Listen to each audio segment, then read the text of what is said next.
Chers amis, bonjour à tous. Je suis ici aujourd'hui pour vous aider à travailler votre tâche finale et donc d'évaluer la déforestation sur l'île de Bornéo entre 1950 et 2020. Tout de suite, intéressons-nous à l'exemple de Bornéo ensemble. Bornéo, bien sûr, c'est une île, comme vous le voyez, euh, du continent asiatique, juste au nord de l'Océanie. C'est une île qui est divisée en réalité en trois parties et vous devrez faire apparaître ces trois parties, trois pays. Le premier, vous le voyez, l'Indonésie. Une partie de l'Indonésie occupe tout le sud de l'île de Bornéo. Le deuxième, dont cette fameuse tête de chien très caractéristique de l'île de Bornéo, appartient à la Malaisie. Et la troisième nation qui, elle, n'occupe que ce territoire-là, eh bien, vous le voyez, c'est la principauté de Brunei. À vous, évidemment, de faire apparaître aussi ces frontières.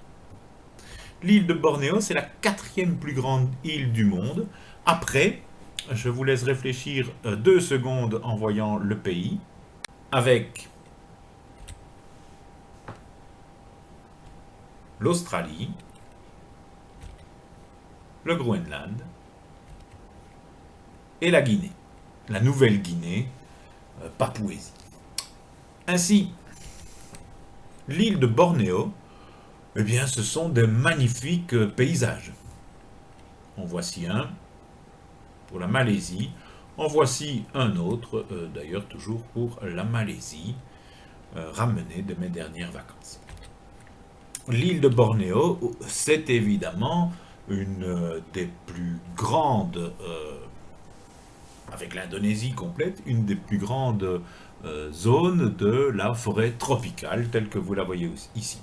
Et comme on le sait, cette forêt tropicale a tendance à disparaître. C'est votre travail d'en montrer les causes, bien sûr. On le sait, ce sont des causes humaines. Or, voici un exemple de la déforestation de Bornéo entre 1950 et 2020. Dramatique comme on le voit sur l'île de Sumatra, il ne reste quasi aucun couvert forestier. Et sur Bornéo, il ne reste pas grand-chose. Mais vous n'avez pas les moyens, bien sûr, de faire cette animation. Et c'est une seule carte schématique que vous devez produire. Dès lors, eh bien, nous allons procéder plutôt ensemble et en plusieurs parties. Et la première partie, c'est de trouver les causes de cette déforestation. Les causes de cette déforestation, eh bien, on peut les étudier à travers cette tâche finale et quelques images, quelques cartes qui vont vous être utiles, de même que celles, bien sûr, de votre cours aux pages 5 et 6, comme je les ai placées d'ailleurs sur la plateforme. Alors, voici un exemple du couvert forestier que vous voyez à droite et de la déforestation qu'on fait apparaître sur une carte en rouge. Pourquoi pas? Le problème, c'est que vous ne devrez pas faire cette carte-là de 1973 à 2010, mais bien de 1950 à 2020.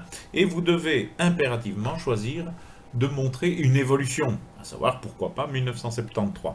Vous avez la carte à disposition, vous pouvez l'utiliser.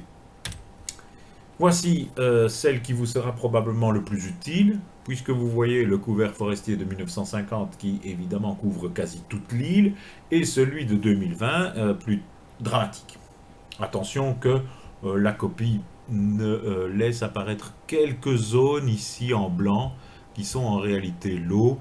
Hein, j'ai fait une couleur transparente qui n'a pas tout à fait bien donné, donc soyez attentifs aux côtes qui sont là et ne pas reprendre ces zones blanches. Alors les causes de ce défrichement, de cette déforestation, on les connaît. Ce sont des causes humaines, c'est par exemple les routes forestières, telles que vous les voyez sur cette carte ici. Le couvert forestier est limité par ces routes et on voit, regardez, les routes elles sont ici. on les voit vraiment, elles ont un impact sur la déforestation puisqu'elles longent véritablement toutes les côtes. Alors il faut être attentif hein, pour les voir et toujours schématiser ça sur votre carte. Mais une longue ligne, par exemple, ici pourrait symboliser bien sûr toutes ces routes. Les routes, on le sait, amènent une urbanisation et conduisent à d'autres exploitations de la forêt. Tout cela, on l'a vu, vous devez vous référer bien sûr à ces causes-là. Vous le voyez, un grand impact pour ces forêts, ce sont bien sûr les plantations industrielles, et on le sait principalement les palmiers à huile. N'oubliez pas éventuellement d'indiquer les aéroports. Un grand point aussi qui participe à la déforestation sur l'île de Bornéo, c'est bien sûr les incendies. Et vous voyez ici une carte de 2019 qui symbolise bien sûr tous les incendies détectés sur cette année-là et pas sur ce jour-là. Ainsi, vous voyez que la moitié de l'île quasi a subi des incendies. Ici, les palmiers à huile sont responsables, on le sait, d'une grande partie de la déforestation et apparaissent en rouge les concessions industrielles. Vous le voyez, elles sont ciblées sur la moitié nord, ouest et le sud ouest de l'île. Vous voyez ici une autre carte qui nous montre cela, avec principalement, pas celles en mauve qui sont des concessions responsables, mais les autres, et vous voyez qu'effectivement elles sont ciblées sur la côte ouest, sur cette zone-là, ainsi que le long de la côte est également. Une autre responsabilité, c'est le pétrole et gaz. Ici, vous ne voyez pas le mot gaz. Et les mines de charbon. Alors, bien sûr, les mines de charbon sont situées sur la côte est. Et bien sûr, le gaz, lui, est en mer. Mais bien sûr, il faut des points de ravitaillement terrestre. La route et les concessions de pétrole ont une incidence sur la déforestation. Toutes ces cartes peuvent vous être utiles. Je les mets en pièces jointes sous forme de PDF. Et essayez de bien noter toutes les causes et tous les points que vous devrez placer sur votre carte. Il me reste à vous dire évidemment bon travail et à bientôt.